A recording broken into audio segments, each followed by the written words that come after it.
Bienvenue dans cette nouvelle interview publiée pour Impacter. J'ai le grand plaisir aujourd'hui de retrouver et d'accueillir Christopher Piton. Comment vas-tu, Christopher?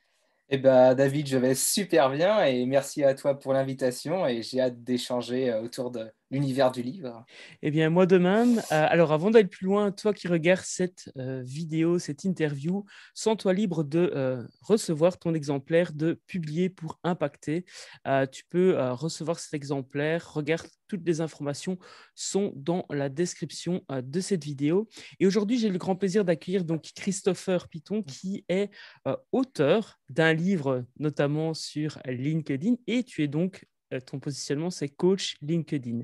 Est-ce que tu pourrais te présenter aux personnes qui te découvrent dans cette vidéo, aux personnes qui ne te connaissent pas encore? Ouais, tout à fait. Alors moi, c'est Christopher Piton, j'ai 31 ans et j'ai travaillé en tant que chargé de projet web pendant près de 5 ans pour un gros groupe industriel.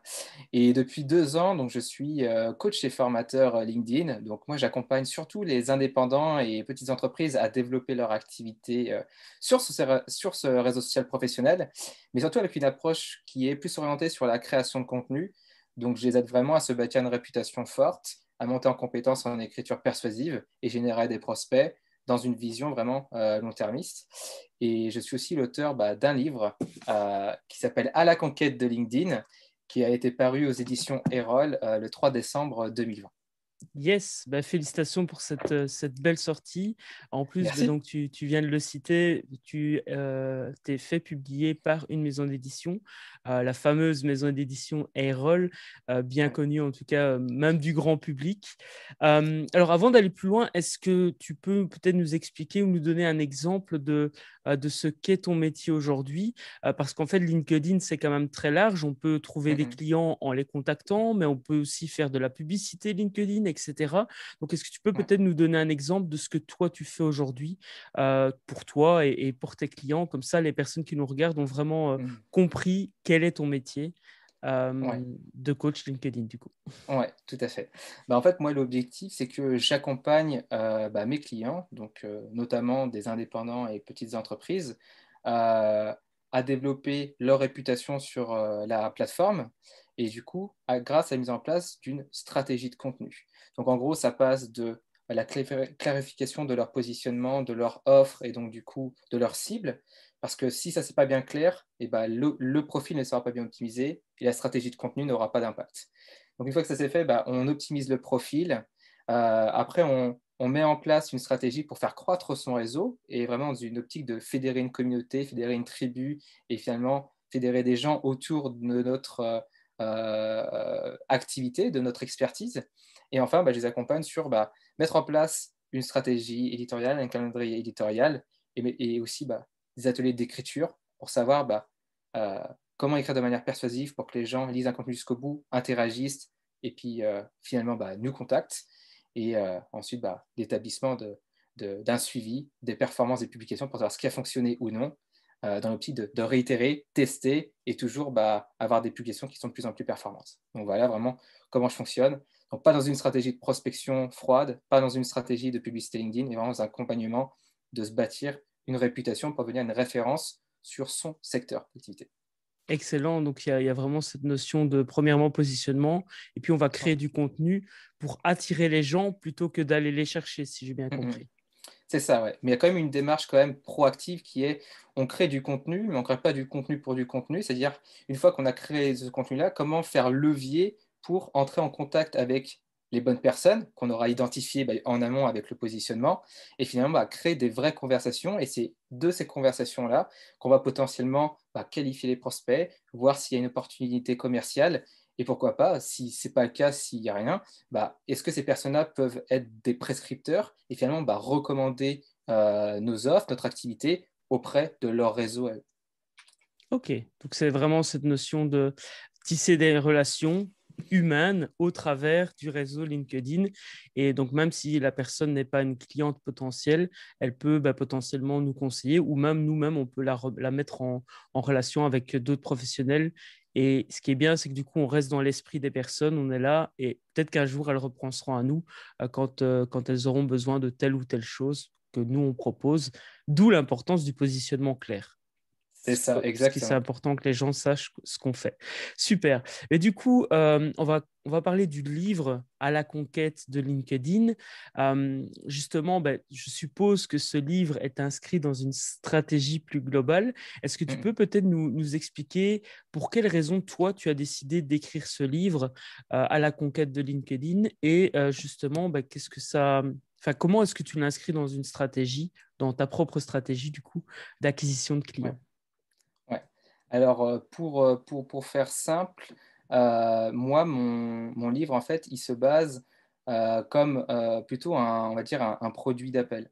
C'est-à-dire que moi, je n'ai pas écrit ce livre-là uniquement dans le but de faire de l'argent, parce que typiquement, même toi, tu le sais, faire de l'argent directement avec son livre, c'est un peu compliqué, surtout quand on travaille avec une maison d'édition, parce que la commission, elle est beaucoup plus faible que si tu te faisais auto-éditer. Pour donner un ordre d'idée, on est commissionné entre 8 et 12% sur un bouquin. Donc sur 22 euros, tu gagnes 2 euros, quoi, concrètement. En auto-édition sur Amazon, par exemple, tu es plus proche peut-être des 60-70% de commission, donc ce Tout qui à est fait. plus rentable si tu fais moins de volume. Mais concrètement, moi, avec un bouquin comme ça de niche, tu ne le fais pas pour l'argent, parce qu'admettons, tu vends 5000 bouquins, tu vas te faire à peu près entre 5 et 10 000 euros sur un an, donc tu ne peux pas en vivre pleinement. Par contre, Yes. indirectement, ce livre-là t'apporte de la clientèle indirecte, c'est-à-dire les personnes qui ont acheté le livre seront déjà beaucoup plus qualifiées et tu auras un taux de conversion qui va être plutôt orienté entre 80 et 100% parce que les personnes auront déjà lu ton livre, auront déjà suivi tes conseils, auront déjà identifié quelle était ton expertise et ça sera beaucoup plus simple de finalement vendre tes prestations parce qu'ils sont déjà convaincus par ce que tu proposes. Donc, directement, tu ne gagnes pas de l'argent, mais indirectement, ça apporte de très, très belles opportunités commerciales. Donc, le lead s'instaure plutôt comme un produit d'appel. Et après, bah, du coup, bah, moi, ce que je vends, c'est des prestations de coaching. Et autour de ça, gravitent d'autres projets qui sont des projets de partenariat pour faire des masterclass, pour faire des webinaires payants, des masterclass payantes, et le projet de faire une formation en ligne. Donc, du coup, on voit que tu as une porte d'entrée qui est LinkedIn, le livre, qui amène au coaching, et pourquoi pas, ou en parallèle, qui peut amener vers des formations, plus là, pour jouer sur ce cas-là, sur le volume, parce que les coachings, moi, je ne suis pas sur du volume, je suis vraiment sur du entre guillemets, ce qu'on appelle qualitatif. Je préfère accompagner moins de clients, mais les accompagner bien pour avoir un fort taux de recommandation derrière et pas aller à la chasse aux nouveaux clients en permanence. Génial. Ça, c'est exactement la stratégie que je propose dans le Publier pour impacter. On ne gagne pas de l'argent avec le livre, mais évidemment, le livre va permettre d'augmenter la notoriété, la Ouais, visibilité et aussi de filtrer les gens qui sont réellement intéressés, des gens qui sont juste, enfin, qui sont touristes. Moi, c'est comme ça que je les appelle en tous ouais, les cas, c'est ça. les touristes. Et ça, généralement, les touristes, on en a beaucoup quand on fait, par exemple, un aimant à client, donc un lead magnet ou un e-book offert. Mais forcément, on va attirer plus des gens qui parfois vont télécharger l'e-book sans même ouvrir une seule page. Ils vont le stocker quelque part. Enfin, Mm, je me mets là-dedans aussi. Hein, ça m'arrive de m'inscrire, de prendre le mm, document, mm. de le mettre dans un dossier au cas où, tu vois. Ouais, Tandis que le livre imprimé, ça, c'est génial parce qu'il traîne sur le bureau des gens, il traîne dans la bibliothèque. Les gens peuvent le prêter aussi. Et puis, ça a quand même, il n'y a rien à faire. Un livre papier, ça a quand même euh, c'est quand même un peu sacré pour la majorité des gens. Tu sais, dans l'inconscient collectif, le mm, livre mm, papier, c'est quand même encore quelque chose de très sacralisé, si je puis dire ça comme ça. mm, mm. Est-ce que dès le départ, tu avais cette stratégie en tête et si oui, comment ça s'est passé avec la maison d'édition? Oula, la maison d'édition, est-ce qu'elle a accepté cet état d'esprit directement? Voilà, comment ça s'est Mm. passé du coup? Ouais. Alors, pour recontextualiser les choses, on est fin 2019 et c'est une fin d'année qui est assez mouvementée pour moi. C'est à ce moment-là où je refonds vraiment ma marque personnelle et du coup, j'étais identifié vraiment de manière forte avec un chapeau et le fameux rond jaune qu'on connaît tous aujourd'hui. Et du coup, j'avais tout un travail de branding, d'image de marque autour d'une sémantique liée au chapeau, chapeauter vos contenus, le chapeauteur de contenu, etc., etc. Donc, j'ai refondu tout ça pour stopper cette image avec le chapeau et être beaucoup plus aligné avec qui je suis dans la vraie vie et avec ma vision qui, elle, a évolué. Et puis, en parallèle, je me suis lancé aussi sur YouTube et j'ai aussi diversifié mes offres de services. Donc, je me lance aussi sur une nouvelle plateforme, je consacre de l'énergie et du temps pour faire croître mon activité. Ça démarre bien et du coup, mon objectif 2020, c'est je développe l'activité à fond. Et là, début janvier 2020, je suis mis en relation avec une maison d'édition.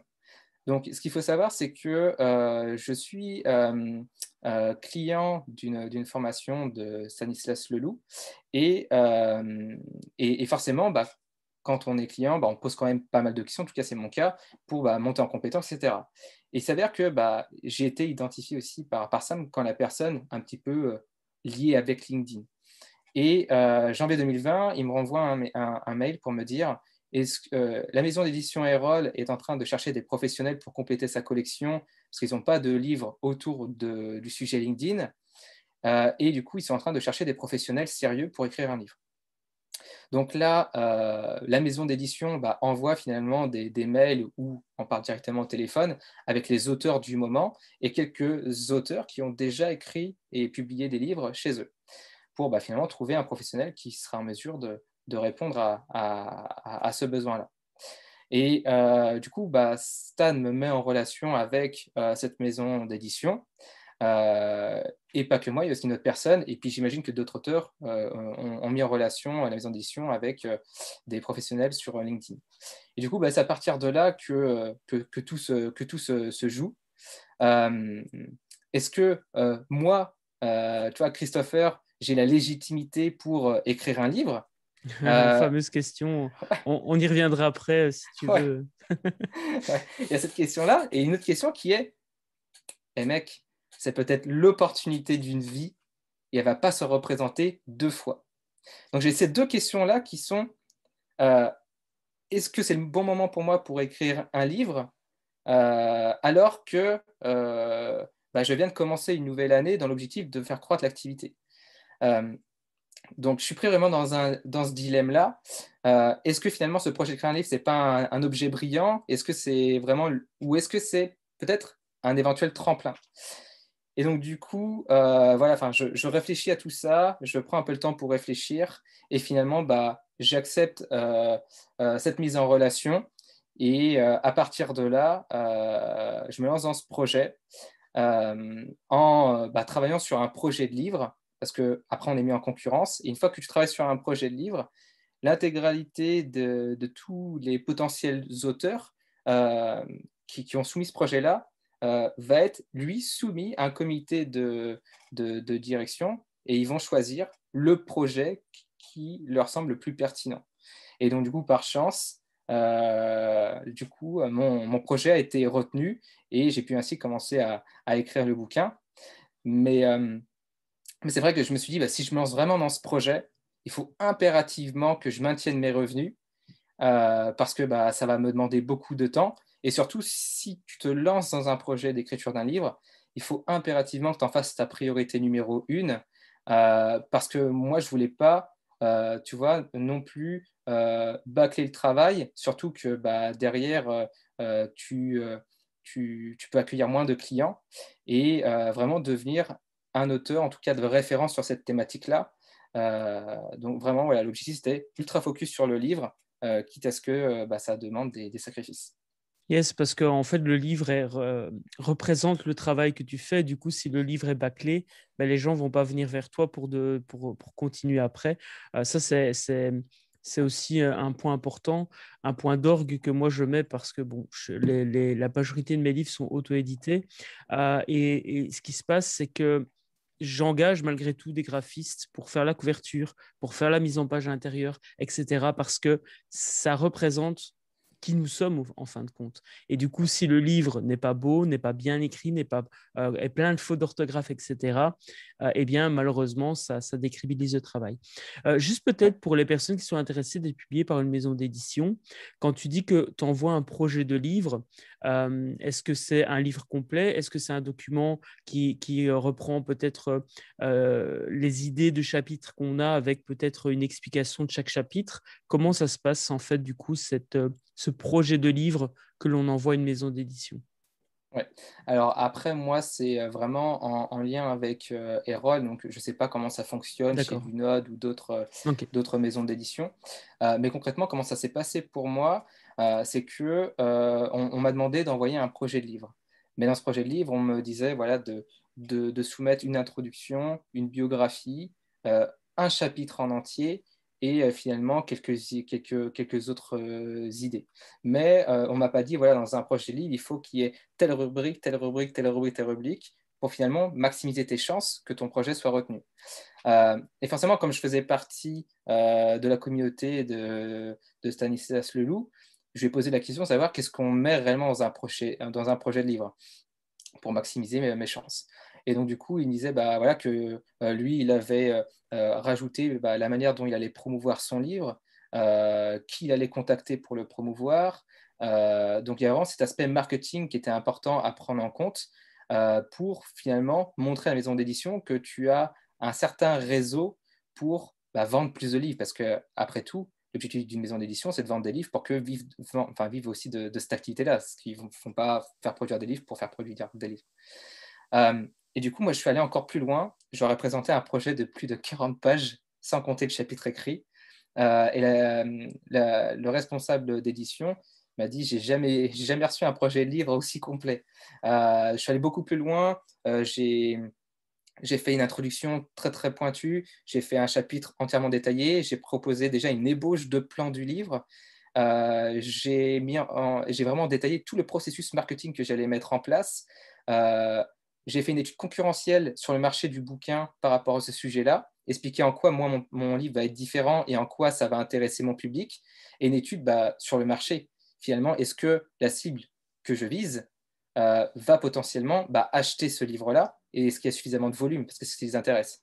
Donc du coup, en prenant en compte quels étaient les intérêts de la maison d'édition, bah, j'ai réussi à placer en face des arguments pour finalement faire mouche. En tout cas, c'est ma C'est ça, ouais. sensation et ça a été le Tout à cas. fait.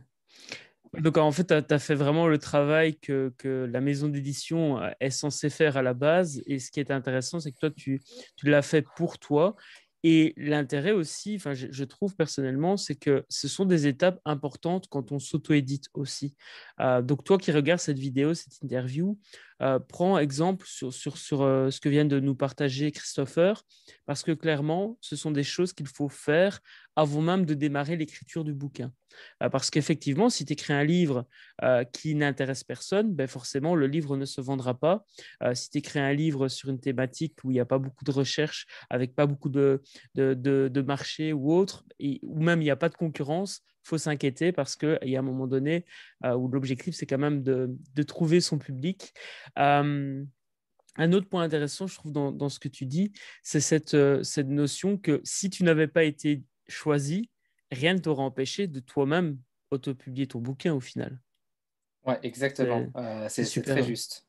Ouais. top. Ça aurait pu me donner l'envie finalement de me dire, voilà, je me suis engagé dans un début de projet, j'ai pas été retenu, ce n'est pas grave, peut-être que j'aurai une deuxième chance dans X temps, ou de me dire, euh, bah, rien ne m'empêche finalement de l'auto-publier. Mais j'avoue que l'enjeu aurait été pour moi un petit peu moins excitant, ça aurait été un peu moins challengeant, parce que là, tu as quand même une sorte de pression, une deadline de dire, voilà, ce qu'ils appellent le compuscrit, donc en gros, bah, ton manuscrit qui est terminé, relu, corrigé, que tu remets, tu dois le remettre à une certaine date. Et tu ne peux pas négocier non plus une date énorme si leur objectif est de publier à telle date. Donc toi, tu dois vraiment euh, tout planifier pour que finalement tu avances étape par étape pour rendre le compuscrit, mais aussi anticiper et préparer tout ton marketing. Parce que même si tu te fais éditer par une maison d'édition, ça ne fait pas tout. Si tu veux maximiser aussi tes ventes et la visibilité de ton livre, il faut que toi-même que tu en parles. Bien sûr, Et oui. pour ce faire, bah, moi en tout cas, je fonctionne dans l'optique que il ne faut pas être en mode ermite pour écrire son livre. Moi, je pense que c'est beaucoup plus pertinent de commencer à teaser la publication de son livre et pourquoi pas partager les coulisses de l'écriture de son livre pour finalement créer une sorte de petite communauté de pseudo-fans ou d'ambassadeurs qui vont te soutenir en fait le jour où tu vas sortir ton livre. Exactement, oui, tout à fait. Ça me rappelle une interview que j'ai faite avec Jérôme O'Haraud et il expliquait justement que parfois, ça peut être intéressant d'auto-publier son livre. Les maisons d'édition, en fait, sont intéressées parce qu'elles voient que ton livre auto-édité intéresse une certaine communauté et du coup, ça peut être un tremplin pour être édité par une maison d'édition. Ici, toi, tu as directement eu l'occasion d'être édité par cette maison d'édition. Et tu as bien fait de sauter sur l'occasion, je pense, parce que, et là, on en vient peut-être à l'intérêt de publier un livre dans ta stratégie. Ça augmente la visibilité, la notoriété et potentiellement les revenus, même si ce n'est pas le livre en tant que tel qui permet de générer plus de revenus. Mais justement, toi, qu'est-ce que ça a changé dans ton business d'être auteur? Ouais. Alors, ce que ça a changé, donc ce que tu dis, c'est bénéficier de cette figure d'autorité. C'est-à-dire que même si j'avais déjà une certaine visibilité, une certaine autorité sur mon secteur, tu as quand même toujours des personnes qui performent mieux que toi, qui ont encore plus de notoriété. Euh, L'avantage, c'est que, étant donné que tu publies un livre et encore plus que tu l'aies publié via une maison d'édition, tu vas en fait t'octroyer, en tout cas, absorber un petit peu la popularité de la maison d'édition et te dire, OK, moi j'ai été publié par Erol, qui est une maison d'édition sérieuse, qui publie de bons livres. Donc potentiellement, ça veut dire que le livre que je vais publier est sérieux et bon. Donc il y a déjà cet aspect un peu de preuve sociale et de récupérer l'autorité de la maison d'édition. Et puis, tu es associé peut-être aussi indirectement ou inconsciemment aux autres auteurs qui ont été publiés par cette même maison d'édition. Exactement, il y a aussi cet aspect-là, ouais. Et ce qui fait que, c'est sûr que pendant 9 mois, 9-10 mois, voire un an, tu gagnes rien, tu maintiens tes revenus, donc tu peux pas croître ton activité parce que ça demande une telle énergie, une telle concentration et de tels sacrifices, finalement, que il faut que derrière ça serve à quelque chose, que ça paye. Donc directement, tu gagnes pas de l'argent, mais indirectement, par contre, ça m'a apporté de nouveaux contrats, de nouvelles opportunités commerciales. Sans te mentir, depuis la sortie du livre, ça m'a fait x2 en chiffre d'affaires, parce que même si je fonctionne pas sur le volume, les personnes qui me contactent sont plus nombreuses directement via le livre que l'étaient auparavant. Et ce qui fait que ces personnes-là sont encore plus qualifiées parce qu'elles ont déjà lu le livre et finalement elles savent quelle est ta méthodologie, comment tu fonctionnes, etc. Et si ça a connecté émotionnellement avec eux, si ça a fait match pour eux, même s'ils ont le livre, même s'ils ont la méthodologie, ils ont envie que tu les accompagnes pour leur cas à eux en particulier. Ce qui fait que quand tu les as au téléphone, tu as juste à leur expliquer comment tu vas les aider à passer à l'action et c'est beaucoup plus facile pour convertir. Donc, Yes. indirectement, c'était vraiment finalement un tremplin et une bonne idée d'avoir consacré de l'énergie pour écrire ce livre. Exact. Et tu nous parlais, on en parlait en off, le fait que tu faisais une masterclass juste avant. Est-ce que ça t'a permis aussi de justement obtenir des contrats peut-être de conférences, de formation, de masterclass ou autre? Ouais. Alors des contrats de masterclass, oui, pas comme la précédente, juste avant qu'on échange ensemble. Des contrats pour des conférences, pas encore, parce qu'on est dans une période Il de y a crise eu ce qu'il y a sanitaire eu, qui fait que voilà, c'est un peu plus malheureusement. délicat. Oui. Mais par contre, ça m'a octroyé un paquet d'interviews. Forcément, tu gagnes une certaine visibilité, les gens parlent de ton livre. Bon, si c'est en bien, c'est encore mieux. Et forcément, les gens sont plus intéressés à t'approcher que si tu étais finalement un professionnel LinkedIn, entre guillemets classique, sans être péjoratif et dénigrer n'importe qui. Mais le fait que tu aies publié un livre, ça donne une sorte de prétexte pour que les gens te contactent, savoir un petit peu est-ce qu'il y a eu des changements, comment tu as écrit le livre. Ils s'intéressent encore plus à ton sujet, parce que pour eux, tu es un peu la figure d'autorité sur ce secteur d'activité, et c'est toi qui vont contacter. Donc ça m'a permis d'être contacté sur aussi des gros podcasts, d'être passé à la radio sur France Culture, et d'être mentionné dans des magazines réputés comme Management et Capital. Excellent. Ouais. Donc ça, il y a vraiment cette notion de notoriété qui a augmenté depuis que tu as pu sortir ce livre. Alors tu parlais justement avant de l'importance de communiquer avant la sortie du bouquin, pendant l'écriture. Moi, Ouais, dans la stratégie Publier pour impacter, je propose vraiment de commencer à parler du bouquin avant même d'avoir potentiellement choisi son sujet. Alors toi, le sujet était déjà établi puisqu'on t'a contacté ouais, dans un certain cadre, mais moi, personnellement, je communique avant, pendant et après la sortie du bouquin. C'est extrêmement important, c'est extrêmement utile aussi pour récolter des feedbacks, voir des ouais. idées de bouquins. Toi, comment ça s'est passé? Est-ce que tu as, je suppose, publié des posts sur LinkedIn? Est-ce que tu as créé une communauté, un groupe? Hmm. Ça m'intéresse d'en savoir un peu plus. Je pense que ça peut être utile aussi pour les gens qui nous écoutent. Ouais, ouais, ça marche. Alors, je vais te recontextualiser les choses. C'est-à-dire que c'est vrai que pour moi, j'aurais jamais imaginé que écrire un livre, ça demande autant de temps et de sacrifices. Tu vois, j'ai vraiment tout sous-estimé. Euh, je pensais que ça allait me prendre, par exemple, un mois pour écrire le premier jet de mon livre. Finalement, ça m'a pris plus de 3 mois. Plus de 3 mois pour le premier jet. Je pensais que ça allait me prendre, tu vois, à peine une semaine pour écrire mon plan. Ça m'a pris presque un mois parce que moi, j'ai vraiment ultra détaillé, ultra structuré. Et finalement, voilà, c'était des sacrifices personnels parce que bah, faut que tu maintiennes ton revenu de base et en parallèle, bah, tu y consacres aussi beaucoup plus de temps, mes week-ends, mes soirées, et forcément, bah, ça avait un enjeu personnel. Donc, pour réussir à trouver l'équilibre entre la vie personnelle et la vie professionnelle, voilà, fallait y réfléchir. Donc, une fois que j'ai signé ce bouquin, comme je disais, je pensais vraiment le terminer en un mois. Donc, pour contextualiser les choses, on est début février. Je me suis dit, on est fin février. L'objectif, c'est que fin mars, le plan est terminé. Ensuite, euh, écriture de la V1, donc la première version, avril-mai, sur 2 mois. Euh, Objectif, voilà, même si je me suis fixé un mois, je me mets quand même 2 mois par une petite marge de sécurité. Troisième phase, juin-juillet, relecture personnelle et réécriture éventuellement d'une deuxième version sur certains points, si besoin. Après, juillet-septembre, relecture par Erol, maquettage, choix de la couverture. Et enfin, la cinquième étape, jusqu'à la sortie en novembre, jusqu'à la sortie à début décembre, bah, on valide tout et puis je mets en place le marketing. Mais, forcément, ça ne se passe pas comme prévu.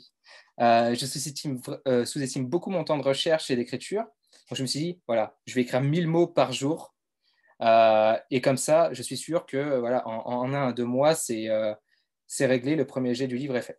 Sauf que bah, finalement, je me suis rendu compte par expérience que écrire 1000 mots en one shot, c'est faisable, mais écrire 1000 mots tous les jours pendant plusieurs semaines, en tout cas pour moi, c'était pas possible. C'est compliqué, ouais. Ok. Ouais. Donc du coup, j'étais plutôt sur une cadence de 500 à 700 mots par jour. Certains jours à même pas 200 mots et d'autres où je cartonnais, où je faisais plus de 2000 mots. Ça dépendait vraiment des phases parce qu'il y a toujours des hauts et des bas émotionnels quand tu écris un livre, des moments où tu n'en peux plus, des moments où tu regains de l'énergie. Enfin bref, c'est quand même un travail Tu as le assez flow solitaire. créatif aussi. Moi, je remarque qu'il y a des jours où je vais écrire énormément, parfois 2 chapitres, et puis il y Mm. en a où je vais écrire 200 mots et je vais être saoulé ou en manque d'inspiration. Donc, il faut écouter ça aussi, je l'explique souvent, c'est écouter son flow créatif. C'est extrêmement important lorsque l'on écrit son bouquin. Alors, juste à titre informatif, moi, la promesse de publier pour impacter, c'est écrire et publier son livre business en 3 mois. Alors, il y a une méthode derrière, évidemment, et il y a une structure qui s'appelle l'approche 3-3-3, qui propose une structure en 3 points, 3 chapitres, 3 parties de bouquin, et ensuite 9 points d'action. Évidemment, ça dépend du type de projet. Toi, ton livre, il est plus épais, il est plus, Ouais. il est complet, enfin, et il passe par une maison d'édition aussi qui a sa ligne éditoriale. Donc, il y a plein de choses qui Ouais. ont fait que ça prend plus de temps. Je souhaitais juste faire Mm. cette petite parenthèse Ouais, parce ouais. qu'en auto-édition, on est entre guillemets plus libre. On a en tout cas plus de liberté que si on passe par une maison d'édition. Et donc, évidemment, les projets, quand tu passes par une maison d'édition, sont parfois plus longs ou souvent même plus longs. Voilà, je souhaitais juste faire cette petite Hmm. parenthèse pour pas que les gens qui nous écoutent s'enfuient en courant en se disant ah, ça va me prendre autant de temps que ça. Ouais. Ouais, Voilà, après, voilà. voilà, tout ce que tu dis, il y a tout cet aspect écosystème, environnement imposé, en tout cas cadré par la maison d'édition, qui fait que bah, il y a un certain cadre, un certain objectif et un certain nombre de mots en fait approximatifs. Typiquement, c'est à peu près entre 55 et 60 000 mots. Donc, eux, ils fonctionnent en termes de caractères, entre 320 000 et 360 000 caractères. Donc voilà, il y a cette ligne éditoriale-là à respecter, que j'imagine dans auto-édition, tu peux faire moins de pages autant, ou plus de pages. Enfin, Oui, là, bien sûr, c'est tout à fait. Bah, par exemple, nos publier pour limites. Impacter, typiquement, il y a 200 pages, un peu moins, et on est à 20 000 mots, je crois. Enfin, même moins, je pense. Un petit peu Donc, plus, ouais. ouais, peut-être un peu plus, je ne sais pas Parce que exactement. moi, J'ai- mon livre, il fait 250 pages. Enfin, en gros, c'est 250 pages. Et 250 pages, c'est à peu près 50 000 mots, Ah 50, bah écoute, 55 j'ai 000 peut-être mots. écrit plus de mots que je ne le pensais. Je je ne sais plus. J'irai voir, tiens, parce que je l'ai écrit et je ne sais même plus combien de mots j'ai écrit. Après, il y a beaucoup d'images aussi. Ça, c'est vrai Hmm, ça dépend aussi de comment est illustré le bouquin. tout à Mais fait. forcément, si tu as des schémas qui prennent une demi-page, comme celui-ci, tu vois, ça peut aussi Hmm, jouer sur le nombre de mots. Enfin bref, tout ça pour dire, toi qui regardes cette vidéo, ne te décourage pas. Écrire et publier son livre, ça demande évidemment un investissement en temps, en argent, certains sacrifices aussi, mais ça n'empêche que c'est faisable, c'est réaliste de le faire. Voilà, pour la parenthèse, je suis désolé de t'avoir coupé, Ah non, il mais n'y a je pas de pense que souci. c'était important de clarifier Ouais. aussi, parce que sinon, à la fin de la vidéo, il n'y a plus personne. Bah, l'objectif, c'est que c'est sûr que ça demande toi, du temps, des sacrifices, mais il faut quand même en avoir conscience avant d'écrire un livre si on veut que ce livre-là ait quand même de l'impact. Bien entendu, il n'y a pas que ce côté-là négatif, il y a tout le côté positif qu'on a vu une fois que le livre bah, est publié. Et puis même en route pendant que tu écris ton livre, bah, tu emmagasines des connaissances, tu emmagasines des compétences, tu fais un tas de recherches, tu arrives à mieux restructurer tes pensées. Moi, ça m'a permis de refondre complètement mes coachings, etc. Parce que en cours de route, j'ai appris tellement de choses, j'ai monté tellement rapidement en compétences que c'était vraiment un truc de dingue.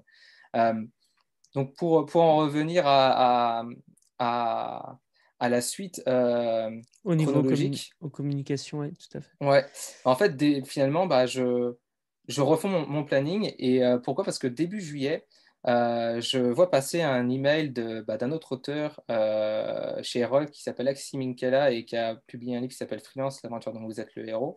Et il y a Et une interview d'Alexis sur la chaîne d'ailleurs, donc comme ça, excellent, bah, ceux c'est qui veulent, parfait. le monde est petit, Erol, c'est très petit, on se connaît tous. C'est excellent. Et du coup, bah, en fait, il envoie un email à sa communauté pour leur dire, voilà, est-ce qu'on pourrait pas coécrire le livre ensemble? Et du coup, je me suis dit, mais cette idée, elle est vraiment géniale. Et j'ai envoyé un mail pour dire, est-ce que je pourrais m'inspirer de ton idée, mais pas pour écrire le livre, moi, avec ma communauté, parce que j'avais déjà écrit 80% de mon livre, mais finalement, pour mettre en place un système de co-relecture avec une communauté de bêta-lecteurs. Et du coup, bah, je crée une publication sur LinkedIn avec un deal qui est rejoignez-moi dans l'aventure de la co-relecture du livre et en contrepartie, bah, vous pourrez bénéficier du contenu du livre avant les autres, d'un accompagnement sur LinkedIn. Voilà, on est vraiment dans une optique gagnant-gagnant. Et du coup, il y a plus de 50 personnes qui rejoignent l'aventure. Et là, je me suis dit, ah, je ne pensais pas que ça allait prendre un tel engouement. Je ne savais pas du tout dans quoi je m'engageais. Je savais pas du tout. Enfin, je n'avais pas fixé de limite en termes de personnes qui pouvaient rejoindre l'aventure. Et je me suis dit, mince, comment je vais m'organiser maintenant? Alors, du coup, ce que j'ai fait, c'est que j'ai créé 12 groupes d'environ à peu près 4-5 personnes sur un Google Docs. Donc, chacun, en fait, pouvait lire chaque semaine des nouveaux chapitres du livre avec un petit groupe.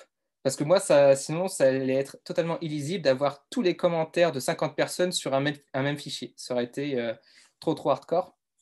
C'est Et du coup, déconseillé, ouais. ouais, ouais, carrément. Et du coup, bah, l'objectif, c'était que chaque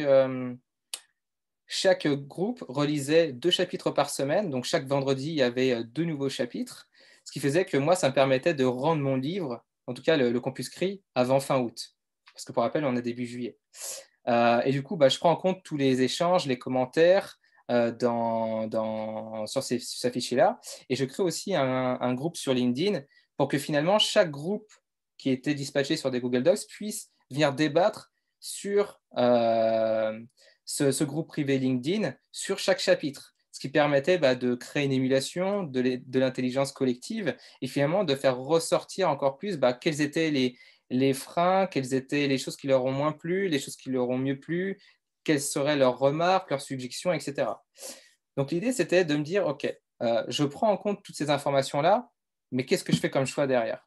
Je me suis dit qu'il ne fallait pas que j'intègre tous les conseils et remarques qui m'étaient proposés, mais surtout que j'analysais quels étaient surtout les ressentis, le côté émotionnel sur la lecture. Si on me disait j'ai pas accroché ou j'ai décroché ou autrement j'ai adoré, ça me donnait plutôt des directions qui me disaient je suis sur la bonne voie. Par contre, quand quelqu'un me disait je te recommanderais de faire ceci, de faire cela, là je prenais toujours du recul sur ce qu'on me disait pour pas que ça vienne dénaturer ma vision, dénaturer ma patte et ma structure éditoriale. Donc, j'essaie vraiment de bien balancer les aspects.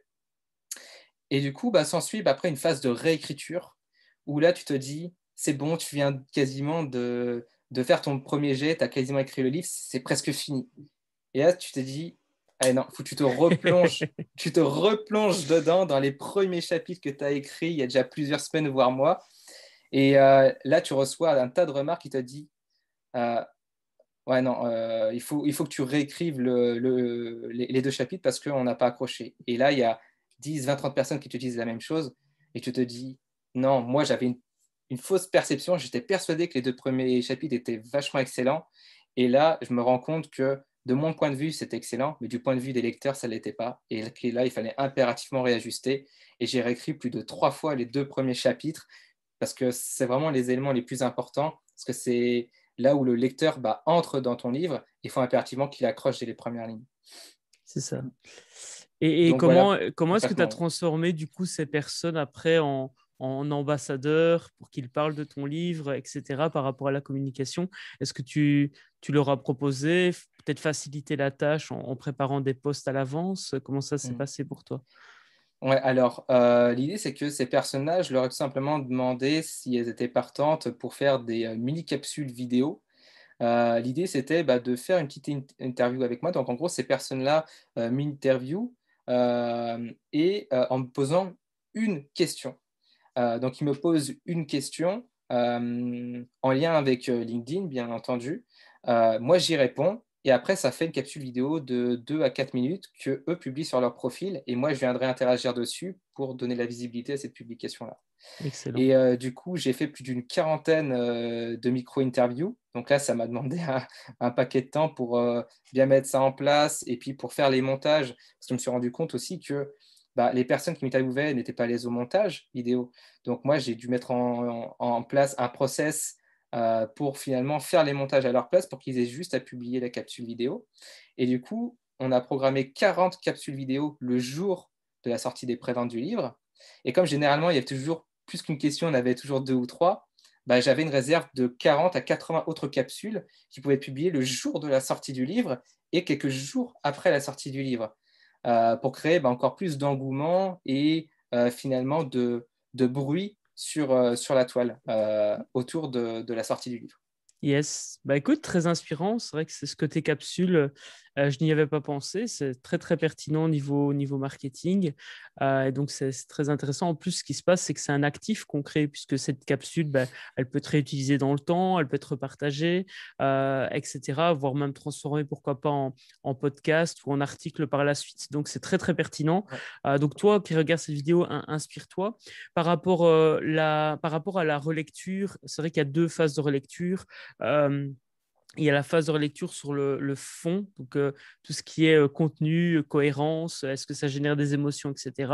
Et puis il y a la phase de relecture plus sur tout ce qui est français, donc la forme, français, faute de frappe, grammaire, orthographe. Et Mhm. ça, c'est plus la maison d'édition, dans tout cas, je pense, qui s'en a occupé. Exactement, ouais, c'est ça. Ok, Ouais. super. Ok, donc on a vu vraiment ce côté, donc pourquoi tu as décidé de lancer le bouquin, ce que ça a pu t'amener professionnellement parlant, et puis hein, comment est-ce que toi, tu as fonctionné pour communiquer sur le livre avant, pendant et après la sortie. Est-ce que justement, maintenant que le livre est sorti, est-ce que toi, tu as mis en place des choses pour récupérer des reviews, des avis, des témoignages, et si oui, comment est-ce que tu as fait? Ouais. Alors, lorsque les personnes ont acheté le livre, généralement, ils se prenaient en photo et ils faisaient une publication sur LinkedIn. Moi, je les relayais dans les stories, etc. Donc, j'ai déjà pu créer du lien avec déjà ma communauté existante qui m'a fait confiance et a déjà acheté le livre. Donc, ces personnes-là, naturellement, elles ont aussi publié des reviews sur Amazon, notamment, pour finalement que le livre puisse bien se référencer sur la plateforme et aussi gagner en visibilité pour potentiellement faire plus de ventes aussi. Donc, j'ai eu déjà des retours naturels. Après, pour certaines personnes qui me contactaient directement sur LinkedIn parce qu'ils ont lu le livre ou parce qu'ils venaient d'acheter ou parce qu'ils étaient en train depuis de lire le livre et qu'ils avaient des questions, finalement, je les aidais, je leur répondais, je les remerciais, je les mettais en avant sur LinkedIn si ça semblait pertinent et si c'était OK. Et une fois que tout ça s'est mis en place, une fois qu'ils ont terminé le livre, je leur demandais est-ce que finalement ça vous a plu? Si c'est le cas, je te remercierais vraiment de prendre 2 minutes de ton temps pour me laisser une recommandation sur Amazon ou sur la Fnac ou peu importe la plateforme où tu l'as acheté pour que ça puisse m'aider, moi, à ce que le livre soit encore mieux référencé pour devenir aussi une référence sur ce sujet. Certains le font, d'autres ne le font pas, mais l'objectif, c'est pas que je sois poussif du tout, c'est que si la personne a envie, c'est elle qui prend la décision finale de me laisser ou non une review. Et certains l'ont fait, donc ça m'a apporté aussi d'autres reviews. Et voilà comment petit à petit ça s'est fait sur le gain de visibilité et le gain de review. Yes, top. Moi, j'ai mis en place un système, si ça te parle, c'est le côté où j'ai simplifié la tâche à la personne qui a envie de laisser une review. J'ai fait une page sur laquelle j'ai mis un post LinkedIn que j'ai épinglé, un post Facebook que j'ai épinglé sur ma page, le lien vers Amazon, et comme ça, les gens, en fait, très simplement, en un clic, peuvent aller mettre l'avis sur la plateforme qu'ils désirent. Et comme ça, moi, tout est centralisé aussi au niveau des commentaires sur les réseaux sociaux. J'ai pas utilisé l'approche du hashtag. Est-ce que toi, tu l'as utilisé ou pas du tout? Donc, avoir un hashtag Alors, spécifique pour ouais. le bouquin. Ouais, j'ai créé un hashtag spécifique. Alors, je me suis un petit peu trituré la tête pour trouver quelque chose qui soit le plus court, le plus impactant possible. Mais comme j'ai un concurrent qui a déjà écrit un bouquin aussi sur le sujet, mais pas orienté vers la même cible, j'étais un petit peu coincé sur le hashtag en utilisant le mot LinkedIn. Donc, tout simplement, j'ai repris le titre du livre et fait un hashtag à la conquête de LinkedIn. Et j'ai réfléchi à pourquoi pas avoir un hashtag qui était conquête LinkedIn ou conquérir LinkedIn. Donc voilà, donc je réfléchissais à ces deux approches-là. Finalement, j'ai gardé le hashtag à la conquête de LinkedIn. Et du coup, les gens maintenant peuvent s'abonner à ce hashtag-là et j'utilise dans la plupart de mes posts sur LinkedIn pour d'une part gagner en visibilité autour du livre et que les gens aussi peuvent suivre tous les prochains contenus que je vais publier sur la plateforme et créer vraiment de la visibilité, un écosystème autour de ce hashtag et du livre. Excellent. Qu'est-ce qu'on peut te souhaiter pour la suite, justement? Est-ce que tu as prévu un deuxième bouquin? Pas du tout. Voilà, dis-nous tout. Ouais, en fait, on m'a pas mal posé la question de savoir, et Christopher, est-ce que tu as pas le goût pour écrire un second bouquin? Alors, j'avoue que c'était vraiment une expérience hyper enrichissante, hyper challengeante, et j'en tirerai même des leçons qui me permettront, si j'écris un deuxième livre, de pouvoir encore mieux me structurer, de mieux mettre en place les process pour être un petit peu moins dans le jus et kiffer un peu plus l'expérience. Mais concrètement, dans le court terme, pas écrire un second bouquin.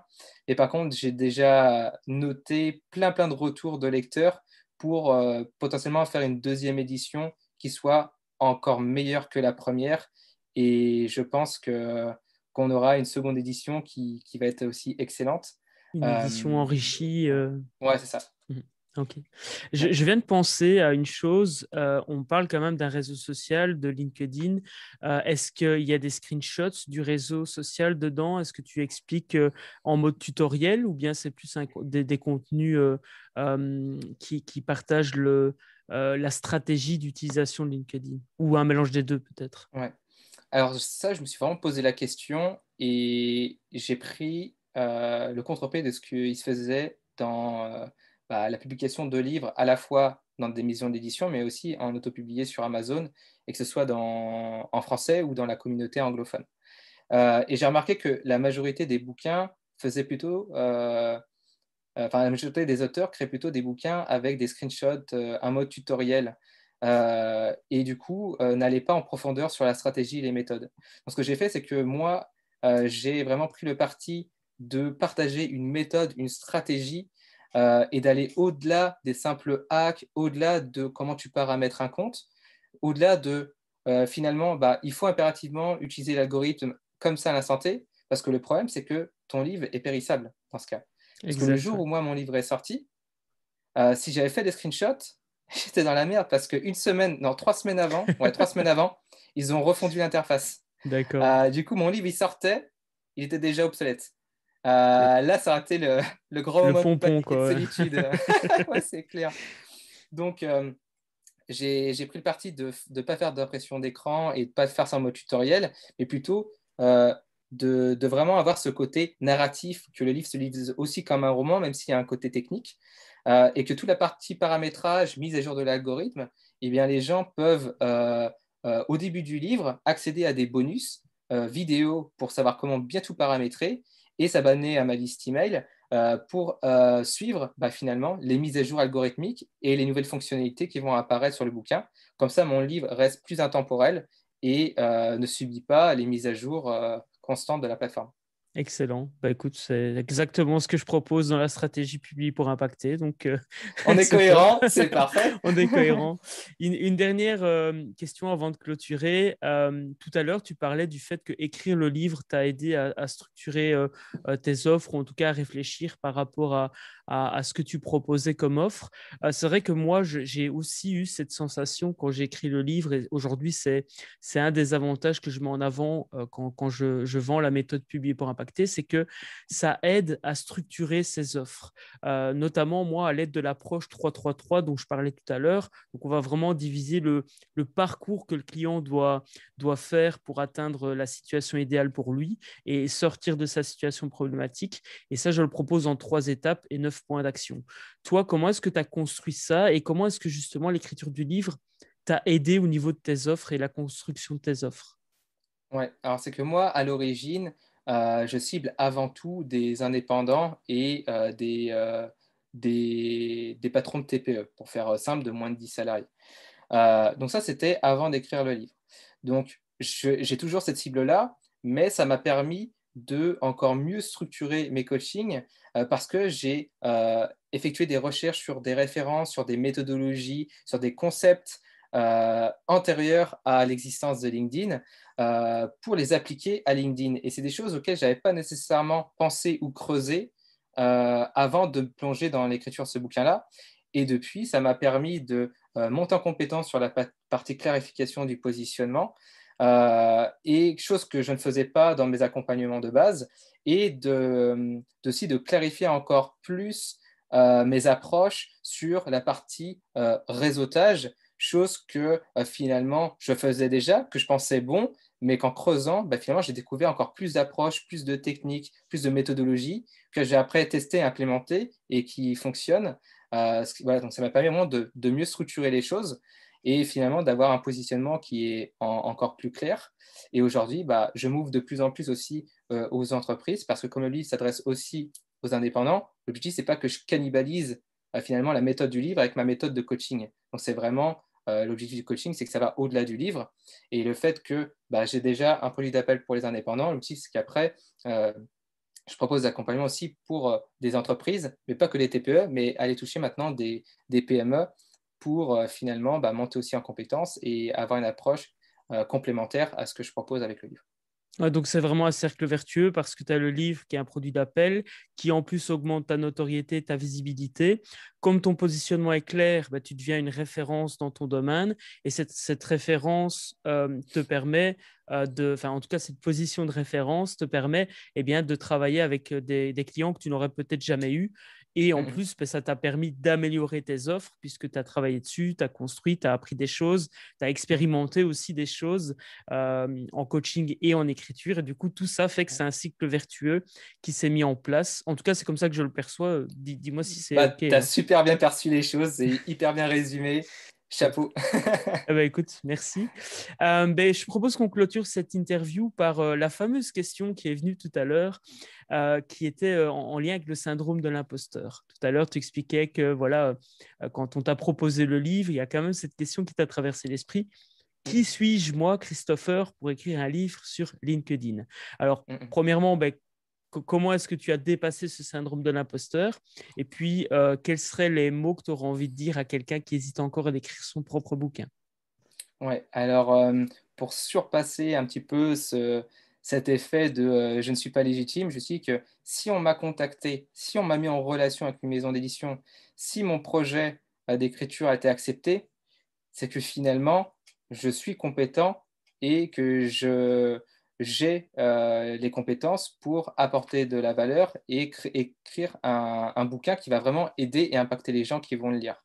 Donc à partir du moment où j'ai pris du recul sur ça et que je me suis rendu compte que si on m'a choisi moi et pas un concurrent ou une autre personne qui pour moi serait encore meilleur que moi, je sais que finalement, pourquoi pas se lancer? Ça Pourquoi serait pas? dommage.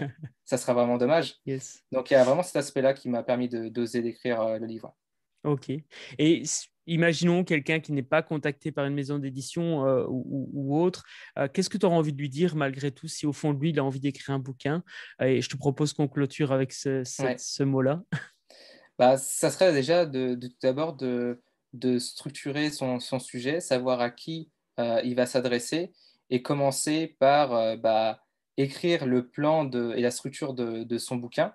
Ça va déjà l'aider à s'engager dans un processus d'écriture de livre et surtout de y aller étape par étape parce que c'est vraiment avec les effets cumulés que on avance dans un processus et avoir cet esprit un petit peu de gamification.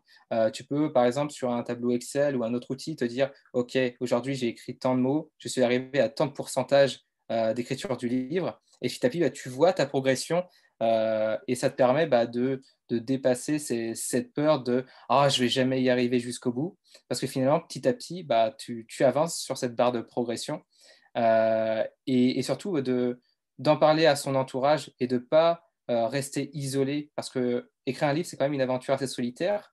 Mais si la personne réussit à bien s'entourer, à en parler de ce projet, et même pourquoi pas créer une petite communauté de bêta lecteurs qui t'accompagnent pendant l'aventure, ça te donne aussi cette envie de te challenger, de ne pas baisser les bras, et même en communiquant de manière publique, finalement, tu te crées une sorte de petite pression sociale et de te dire, les gens savent que le livre est en cours d'écriture, maintenant, il ne faut pas que je les déçoive, il faut que j'aille jusqu'au bout du projet. Et du coup, c'est des petites astuces qui te permettent de maintenir l'effort constant et de ne pas baiser les bras les jours où c'est plus difficile.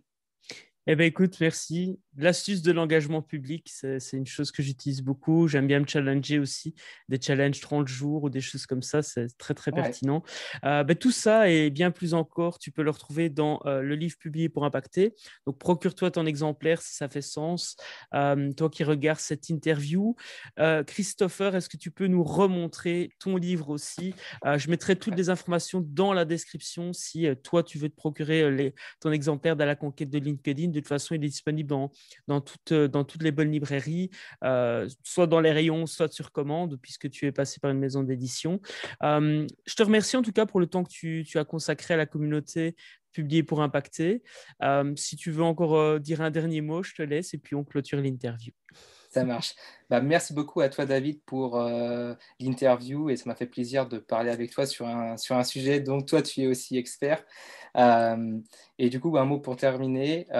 N'essayez pas de juste vous faire remarquer sur LinkedIn, mais essayez de devenir remarquable en proposant du contenu qui va intéresser non pas une audience, mais qui va intéresser votre audience. Merci beaucoup, Christopher. Je te souhaite plein, plein de belles choses. Et toi qui regardes cette interview, abonne-toi, active la cloche et tu auras très, très prochainement une autre interview. Il y en a une qui sort par semaine, donc abonne-toi pour ne rien louper. Prends soin de toi, Christopher. Pareillement, prends soin de toi aussi, David. Salut, Ciao. ciao.